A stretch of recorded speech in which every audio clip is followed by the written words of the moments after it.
versos 20 a 24.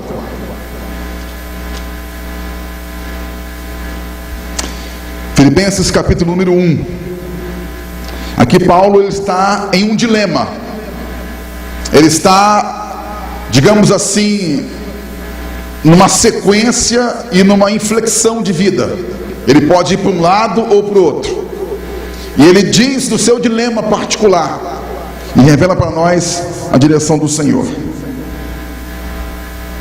Então fala assim no verso 20 de Filipenses capítulo 1: o meu grande desejo e a minha esperança são de nunca falhar no meu dever, para que sempre e agora ainda mais eu tenha muita coragem, e assim em tudo o que eu disser e fizer, tanto na vida como na morte, eu poderei levar a outros a reconhecerem a grandeza de Cristo.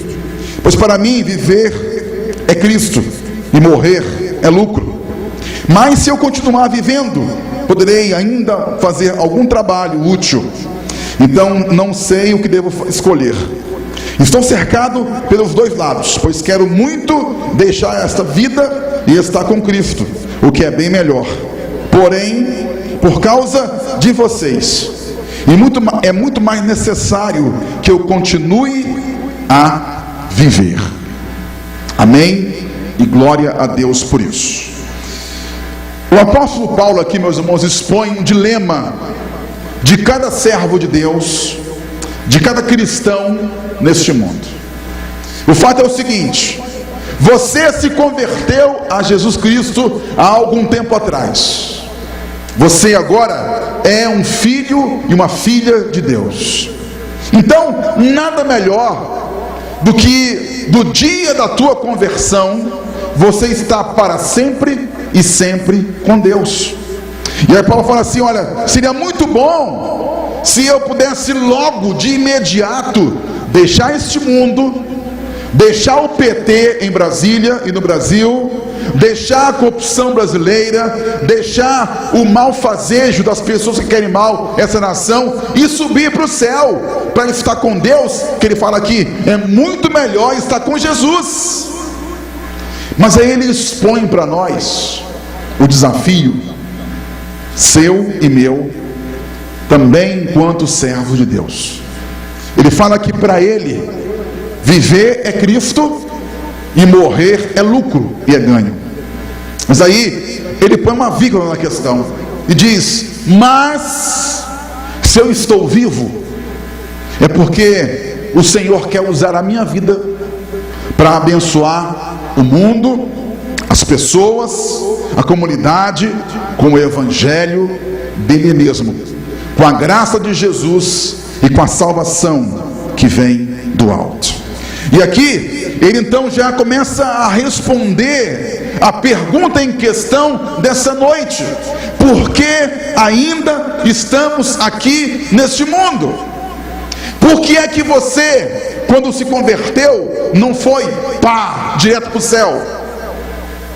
Por que nós estamos aqui ralando todo dia, sofrendo, contas para pagar, problemas de inflação, problemas conjugais, dos filhos dos pais, problemas de toda ordem e situação? Por que é que nós ainda estamos aqui? Paulo diz isso e revela para nós as razões mais profundas. Porque é que Deus nos deixa neste mundo ainda. Não é para passear somente, não é apenas para se graduar em um curso, não é apenas para ter uma trajetória humana feliz e abençoada. A razão e as razões básicas, profundas do Senhor, Ele nos deixar neste mundo, vai além desse tempo, dessa vida e dessa dimensão. Olha, meu irmão e meu amigo, quando olhamos aqui para a palavra de Deus, ela nos responde claramente e diz: olha, por que será que nós estamos ainda aqui? E nós estamos aqui, primeiro, porque precisamos conhecer a missão de Jesus neste mundo.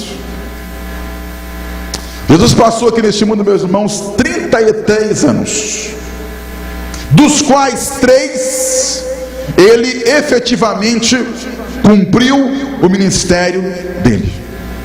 E aí, quando você vai folhear a Bíblia, vai conferir a história da Bíblia sobre Jesus, você percebe que Cristo tinha um padrão de vida, ele tinha um padrão de ações. Para onde ele fosse, ele seguia o padrão que ele havia posto para ele mesmo. E o padrão era o seguinte: Jesus, onde estava, ele ensinava, ele curava, ele pregava.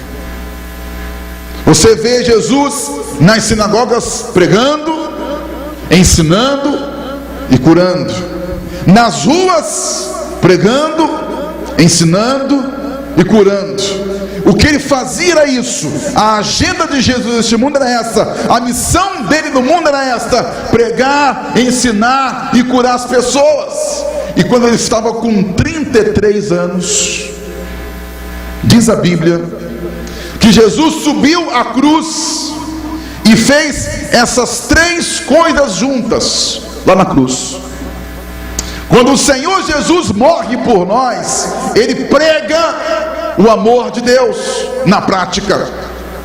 Ele ensina a salvação de Deus para valer a vera. Ele morre, ele não ensaia, ele não dramatiza, é a vera, é para valer. Ele morre por nós e nos ensina de fato o que é a salvação. E lá na cruz, diz a Bíblia, o Senhor Jesus cura a nossa doença. Isaías fala, o profeta Isaías, lá no capítulo 53 do seu livro, que sobre Jesus permaneceu e esteve a nossa doença, e sobre as pisaduras, os ferimentos de Jesus, nós fomos sarados.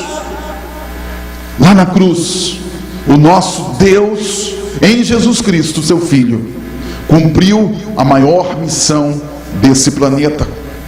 Então eu tenho que conhecer isso, eu tenho que experimentar essa bênção, eu tenho que vivenciar essa realidade de que Jesus, passando por aqui, não passeou somente, não fez algo, digamos assim, religioso somente. Ele foi mais. Ele ensinou, ele pregou e ele curou as nossas vidas. E ele quer que nós possamos repercutir isso também em nossa vida. Existe um autor americano chamado Lee Strobel. Esse Lee Strobel era um jornalista famoso, um repórter investigativo muito famoso em Chicago, e era um ateu. E esse Lee Strobel era uma pessoa rica, famosa, tinha uma esposa maravilhosa, filhos abençoados, tudo ia bem para esse homem que estava assim vivendo a sua grande aventura de vida, de bênção e de graça. Só que em algum momento da sua vida, a esposa desse Lee Strobel começou a sentir necessidade de buscar Deus, de buscar a Jesus, de começar a frequentar uma igreja. E aí ela começou indo, ia no domingo, depois ia no domingo, e ela começou a gostar daquilo, começou a sentir cada dia mais o desejo de servir ao Senhor. E aí ele começou a se questionar, ele, Lee Strobel, sobre o que estava acontecendo com a sua esposa. E ele era um repórter investigativo, famoso em Chicago. Aí ele pensou o seguinte: vou fazer o seguinte, eu vou começar a acompanhar a minha esposa na igreja e começar a desvendar, era a profissão dele, e é a profissão dele até hoje, começar a desvendar que negócio é esse de igreja, que negócio é esse que esse pastor, essa igreja está fazendo, que está mudando a cabeça da minha esposa. E aí ela ia para a igreja e ele ia junto. O pastor pregava lá o evangelho e ele anotava em seus escritos alguma coisa.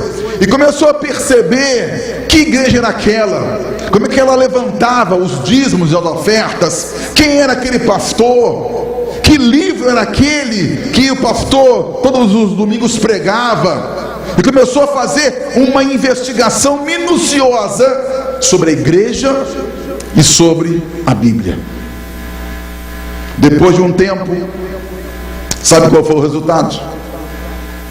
Aquele famoso jornalista ateu, que tinha tudo do bom e do melhor, uma pessoa rica, famosa, abastada, quando começou a investigar a palavra de Deus e conhecer a missão de Jesus neste mundo, ele não pôde fazer uma outra coisa a não ser, como a sua esposa, entregar o coração ao Senhor Jesus.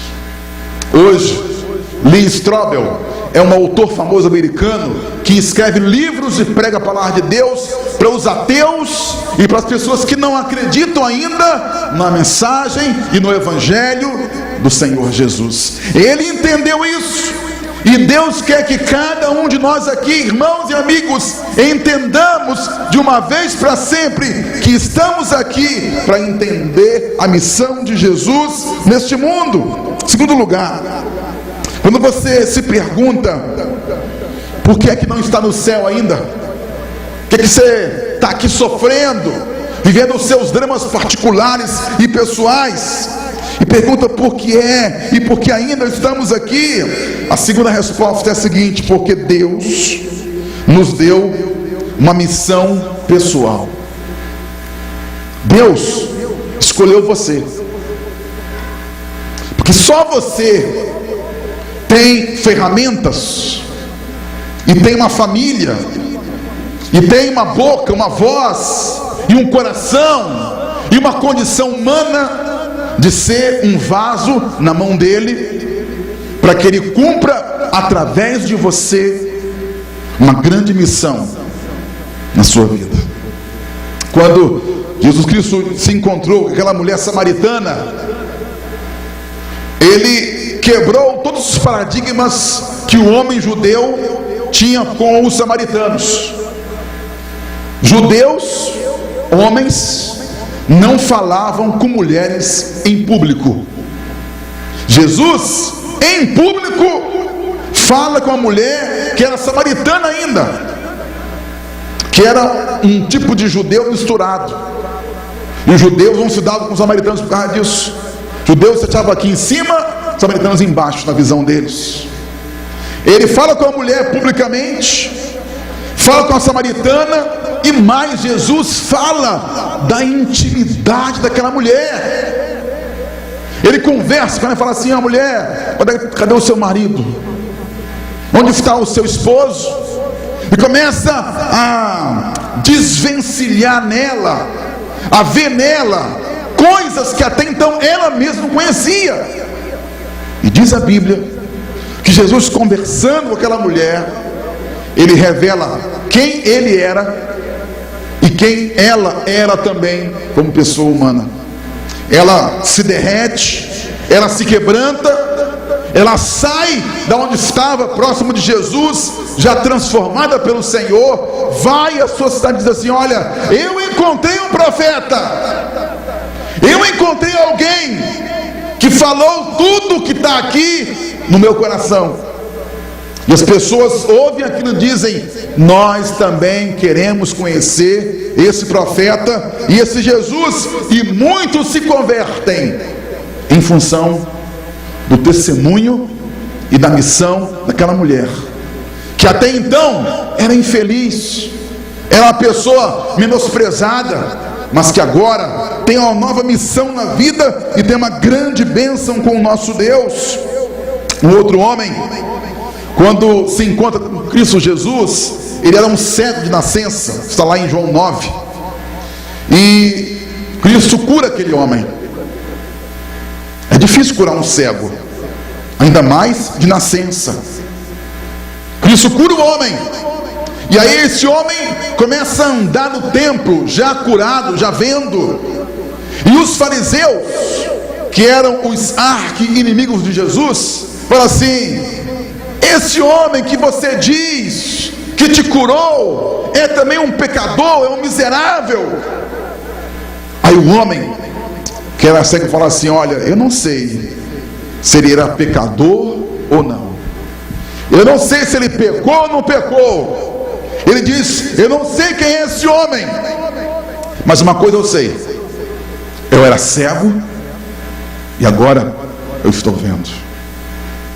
Ele percebeu que a vida dele foi radicalmente mudada pela graça de Jesus, e agora ele se transforma numa pessoa que tem como missão apregoar, dizer, testemunhar quem de fato ele era e quem agora ele era no Senhor Jesus. Ele não é mais cego, ele agora vê, ele agora entende que Deus é o seu Senhor e o seu Salvador.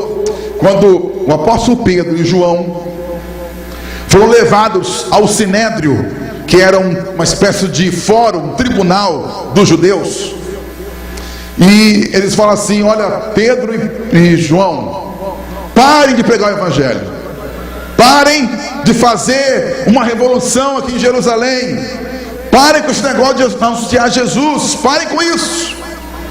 Aí eles falam lá em Atos 4:20: nós não podemos deixar de falar do que estamos vendo e ouvindo. Nós, meus irmãos da Piba, da primeira igreja batista, também em Anchieta, não podemos deixar de falar daquilo que Deus tem feito aqui no meu peito, aí em tua alma, em nossos corações. Não dá para guardar aqui dentro, não cabe dentro de nós essa mensagem, essa missão. Ela vai, ela sai, ela extravasa do nosso coração para o mundo e para a comunidade. Eu me lembro quando eu era um adolescente de 12 para 13 anos. Eu era um adolescente, digamos assim, à esquerda. Eu sempre li muito, desde novo. E já com 12 anos eu conhecia já essas ideias à esquerda. Naquele tempo nós vivíamos na ditadura militar, no finalzinho dos anos 70 ali para 80.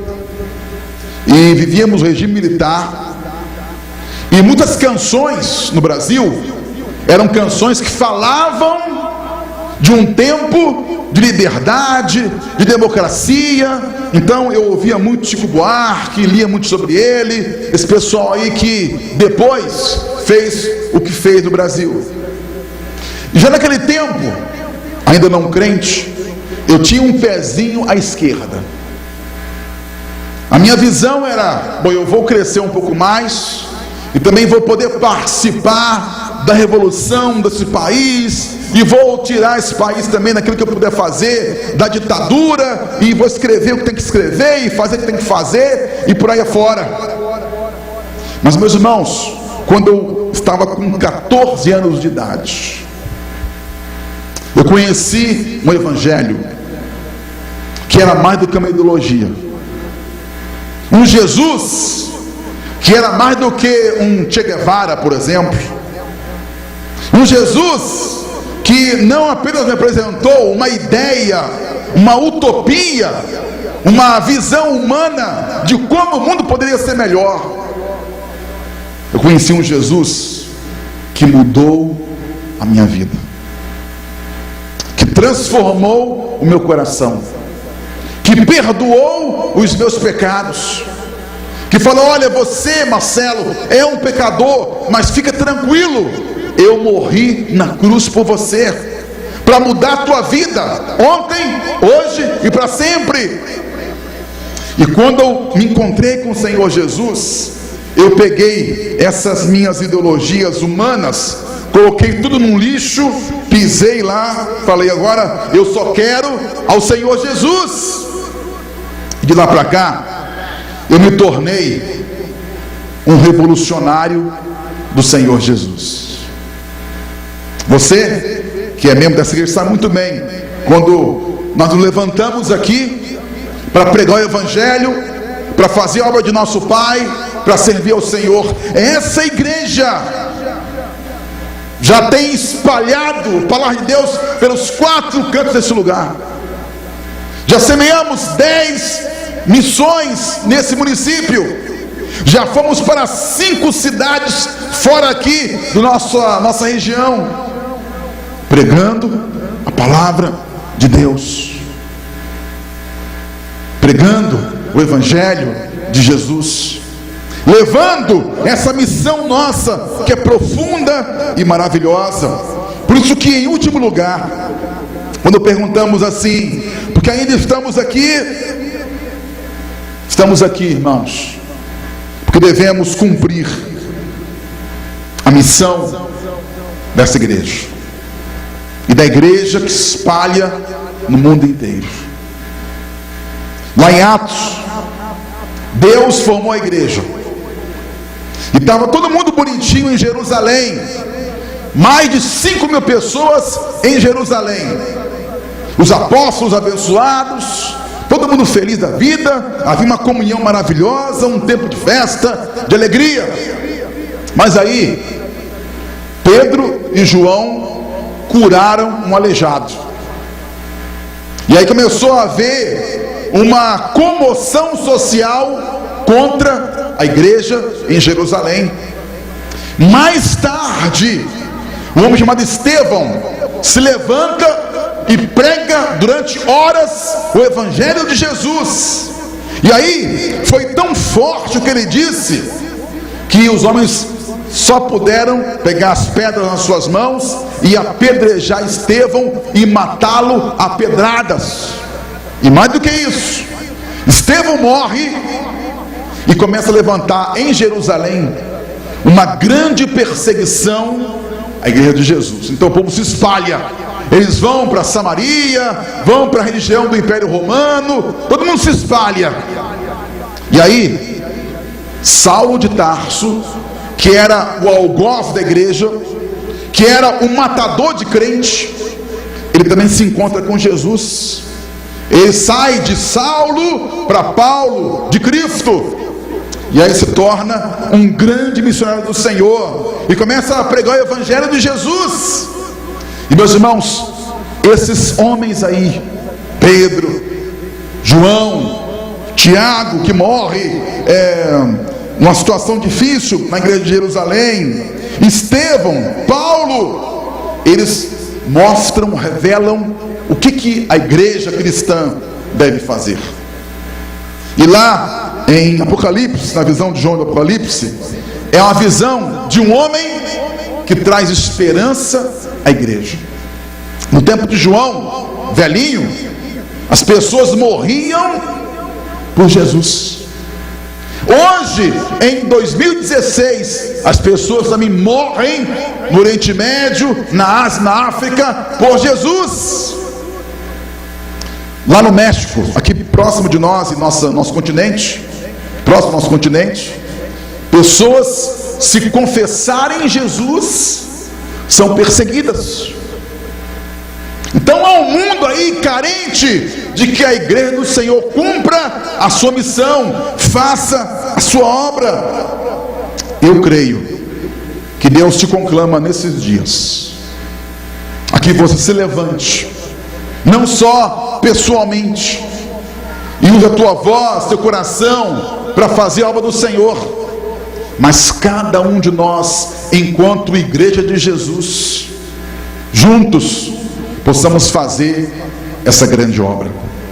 Os irmãos sabem o quanto que eu admiro o pastor lá da Califórnia, o pastor Rick Warren. E esse pastor Rick Warren, ele tem sido um grande homem na mão do Senhor, porque ama a igreja e serve a igreja.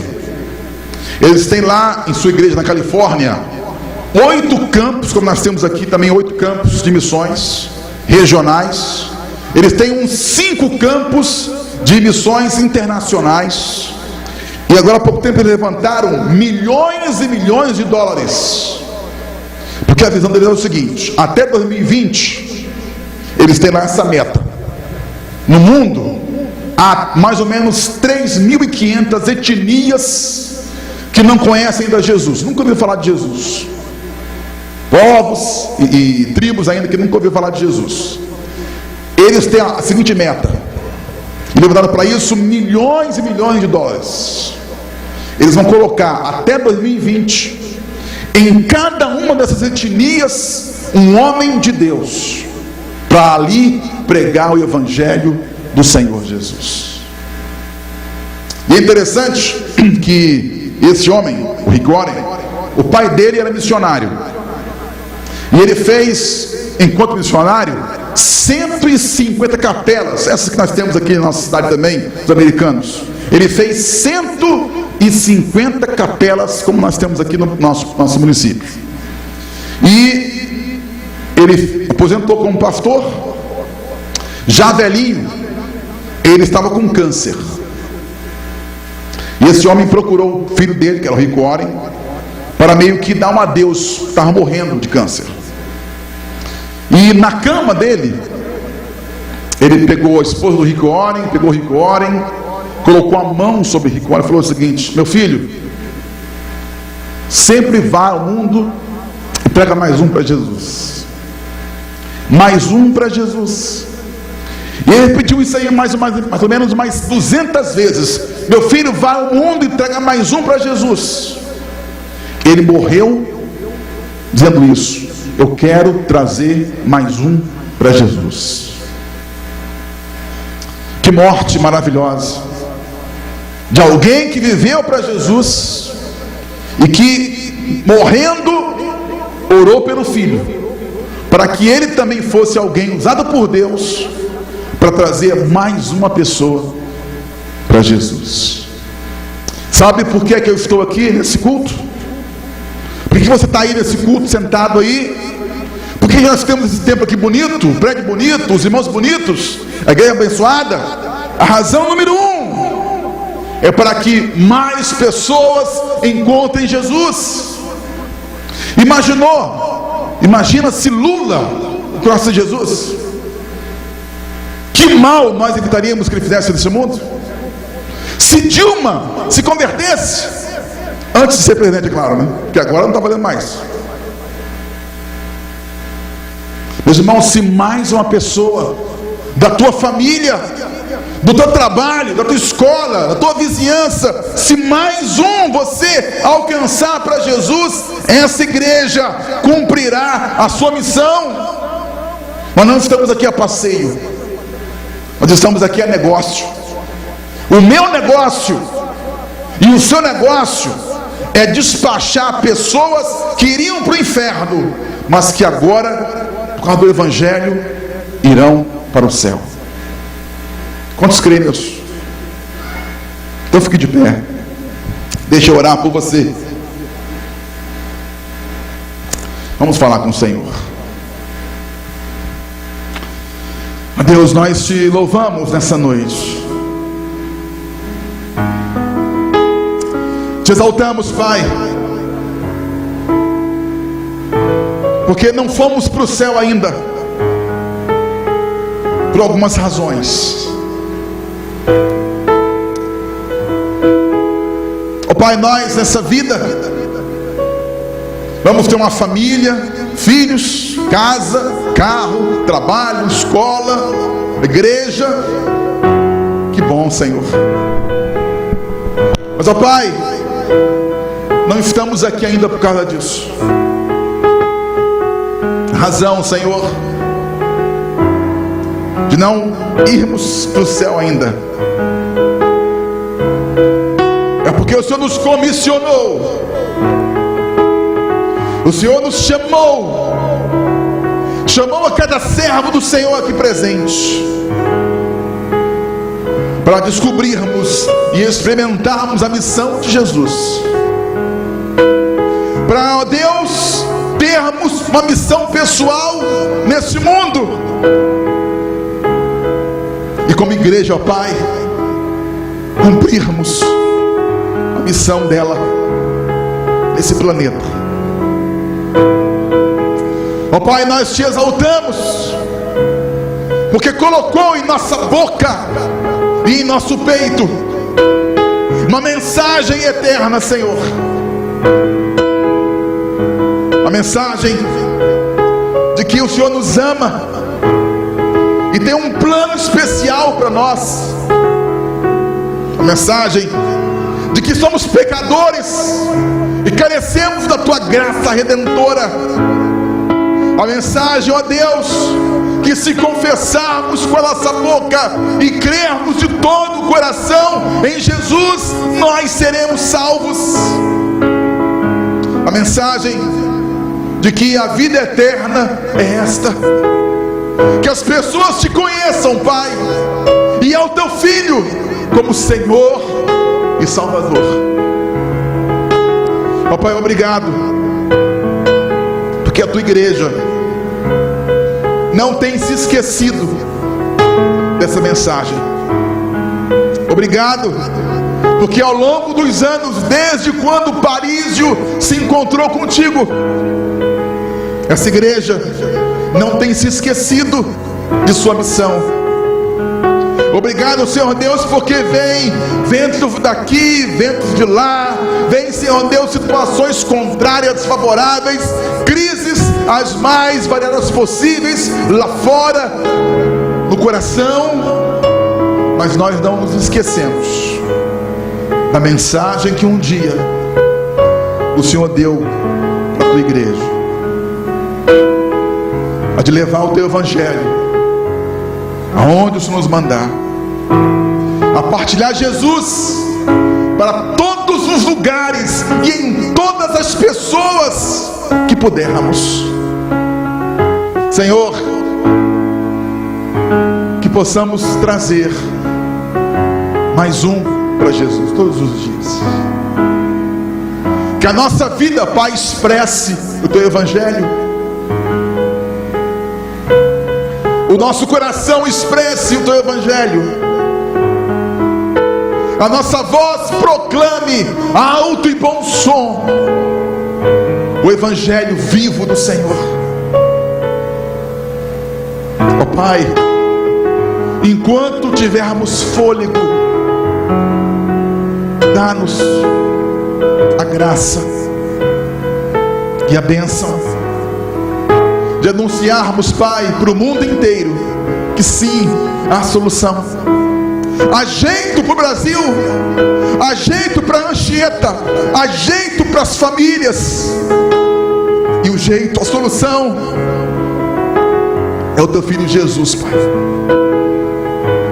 Ó Pai, permita que a tua igreja, não só ontem, não só hoje, mas até que o Senhor volte, ela continue a usar este púlpito e a usar estas vozes aqui usadas pelo Senhor para anunciar Jesus, Senhor e Salvador do mundo.